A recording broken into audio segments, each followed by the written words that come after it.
नमस्कार, सुप्रभात। स्वागत आप सभी का सब रंग कार्यक्रम में। मित्रों, हम सभी जानते हैं कि जीवन सुख दुख, जय पराजय, हानि लाभ का नाम है। संकट, विपत्तियां, आपदाएं जीवन में आती ही रहती हैं। लेकिन यदि हम इसके लिए पहले से ही तैयार हों, मन हमारा पहले से ही इनसे निपटने के लिए रेडी हो, तो इन्हें पार करना बहुत सहज हो जाता है। वो कहते हैं ना कि यदि घर में आग लगे, उस समय कुआं नहीं खोदा जाता, लेकिन कुएं की खुदाई पहले से ही कर ली जाती है, ताकि कभी यदि घर में आग लगे या कुछ इस प्रकार की विपदा आए, तो वो कुआं काम आए। कहने का भाव है कि पूर्व तैयारी ही हमारी जीवन को सरल और सफल करती है। इसलिए मित्रों, अंदर से बाहर से पहले से ही हर विपदा के लिए तैयार रहना, यही बुद्धिमानी है। और यही है हमारा आज का सुंदर सुवाक्य। आइए सुनते हैं। ओम शांति। कहते हैं, विपत्तियों में अपने को अपना बनाना सीख लो, मन को मनाना सीख लो। दूसरों के सहारे 2 कदम भी नहीं चल पाओगे। विपत्ति आने से पूर्व आत्मविश्वास जगाना सीख लो। परंतु इंसान की एक पुरानी फितरत है कि जब तक समय दरवाजे पर नहीं आता, तब तक वह इसी भ्रम में जीता है कि समय तो अभी बहुत दूर है। यद्यपि गत कुछ वर्षों ने, कोरोना वायरस ने हम इंसानों को बहुत से सबक दिए हैं, परंतु भूल जाना इंसान की ही पुरानी फितरत है। तो जिस प्रकार परीक्षा के समय पढ़ाई नहीं की जा सकती, जिस प्रकार बरसात के समय बीज बोया नहीं जा सकता, उसी प्रकार मुसीबत व विपत्ति के समय तैयारी भी नहीं की जा सकती। तो समय से पूर्व अपने तन को व अपने मन को हर विपत्ति का मुकाबला करने के लिए तैयार करें। राजयोग मेडिटेशन सीखें और हर मुश्किल को आसान करें। ओम शांति।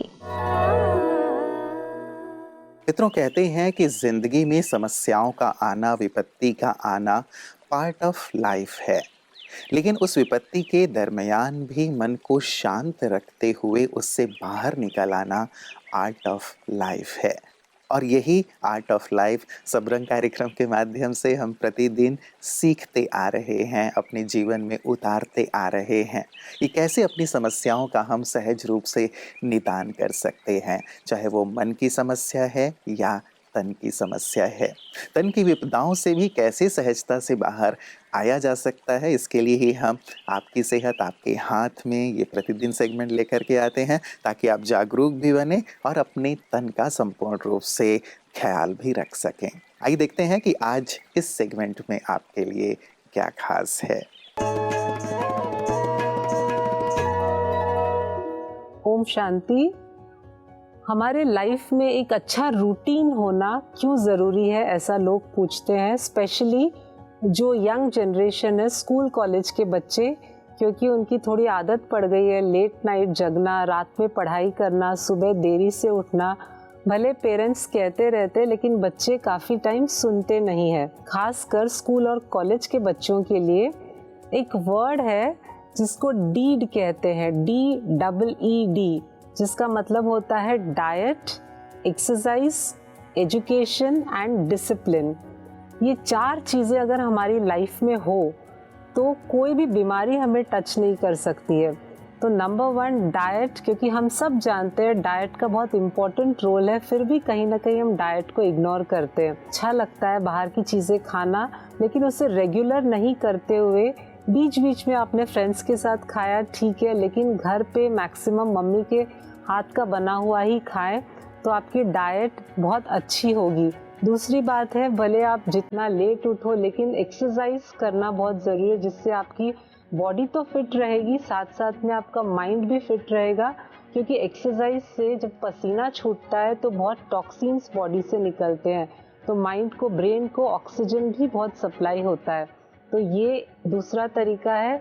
और एक जो ई है वो एजुकेशन, यानी कि हम बच्चे जो है जो अलग अलग तरीके के आजकल डाइट फॉलो कर रहे हैं, कीटो डाइट, पैलियो डाइट, इस तरह से, तो पहले आप अपने आप को ठीक से एजुकेट करें, क्योंकि इंटरमिटेंट फास्टिंग, कीटो और पैलियो डाइट, ये 3 ऐसी चीज़ें हैं जो बहुत ट्रेंड में है, लेकिन वो आपकी बॉडी को सूट करता है कि नहीं।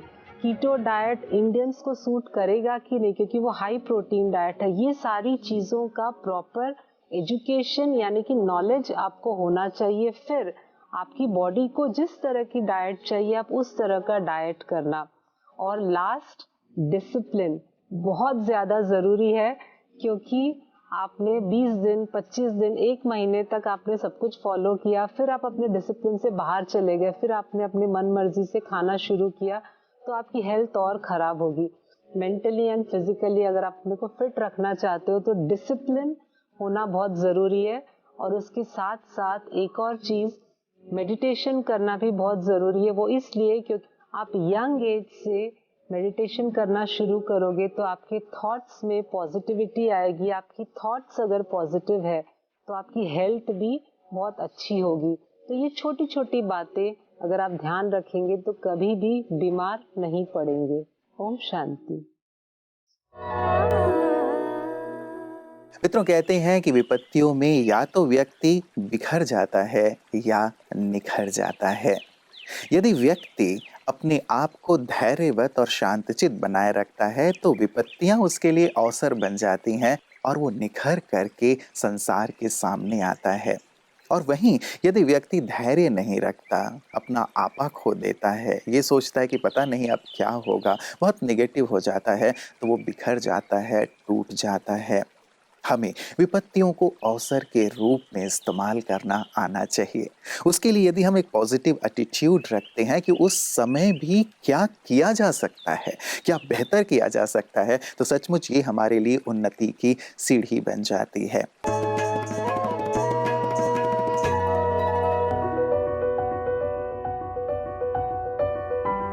दादी संतरी जी विश्व किशोर भाऊ की लौकिक युगल थी तथा ब्रह्मा बाबा की बहू थी। आप बहुत ही सरल स्वभाव और मिलनसार थी।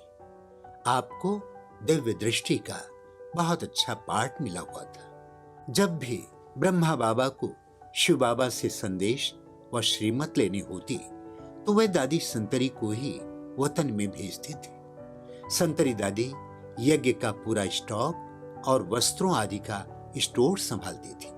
आपका लौकिक नाम सावित्री था, मगर ब्रह्मा बाबा ने आपका नाम संतरी रखा और प्यार से संतरू कहकर पुकारते थे। साकार बाबा के शरीर छोड़ने के पश्चात अव्यक्त बाप दादा की पहली पधरामणी दादी संतरी जी के तन में ही हुई थी।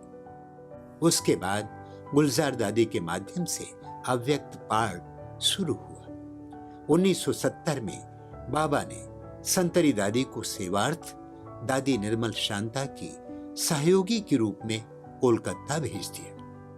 11 नवंबर 1990 को अचानक ही आपको मधुबन आने की इच्छा हुई। 13 दिसंबर 1990 सतगुरुवार के दिन अव्यक्त बाप दादा के आने का दिन था। मीठी संतरी दादी उसी दिन ठीक अमृत वेले बाबा के पास पहुंचकर अव्यक्त वतन वासी हो गई।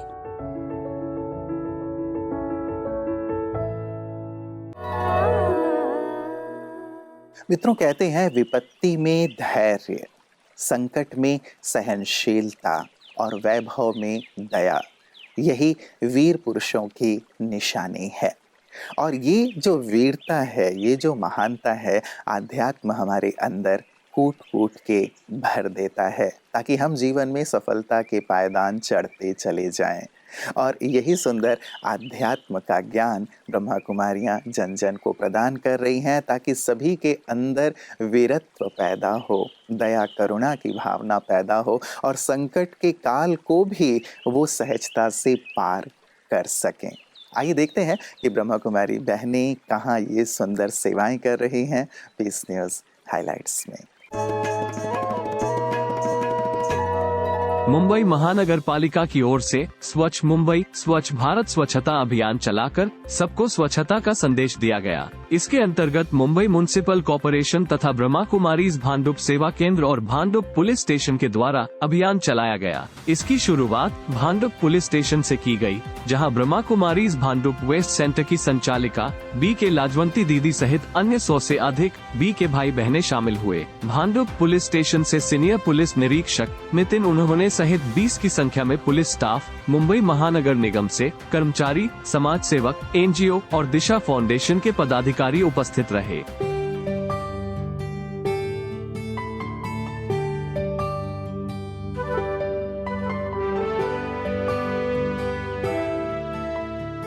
हाथ में झाड़ू लेकर सफाई करते तथा स्वच्छता के प्रति जागरूकता के स्लोगन व जनजागृति के नारे लगाते हुए यह अभियान भांडुप पुलिस स्टेशन से शुरू हुआ, जहां सभी ने परिसर की सफाई के साथ ही लोगों को स्वच्छता का संदेश दिया। इस कार्यक्रम का समापन मधुबन गार्डन में हुआ, जहां बी के लाजवंती दीदी ने उपस्थित भाई बहनों को ईश्वरीय संदेश दिया। मुंबई महानगर निगम के अधिकारी व अन्य संस्था के पदाधिकारियों ने ब्रह्मा कुमारीज के कार्यों की प्रशंसा की। गली गली हर गांव शहर में गूंजे घर घर नारा, रोग मुक्त हो जीवन सबका, स्वच्छ हो देश हमारा। तो मित्रों, ये था आज का सुंदर सबरंग। जाते जाते एक और सुंदर सी बात। कहते हैं एक अच्छे दोस्त की 3 निशानियां होती हैं। वो अहित नहीं होने देता, हमारे हित की रक्षा करता है और विपत्ति में कभी भी साथ नहीं छोड़ता। सबरंग भी आपका बहुत ही अच्छा मित्र है, जो आपके हित के बारे में सोचता है, आपके हित की रक्षा करता है और साथ ही हर विपत्ति में आपका साथ देने वाला है। आप भी ऐसे ही अच्छे मित्र बनकर अपने आसपास अपने साथियों की मदद करें, उन्हें आगे बढ़ाएं, तो सचमुच हमारा जीवन भी और हमारे साथियों का जीवन भी बहुत सहज, सरल और सफल होता चलेगा। अपना ख्याल रखिएगा। कल पुनः आप सभी दोस्तों से, मित्रों से पुनः मुलाकात होगी। नमस्कार। ओम शांति।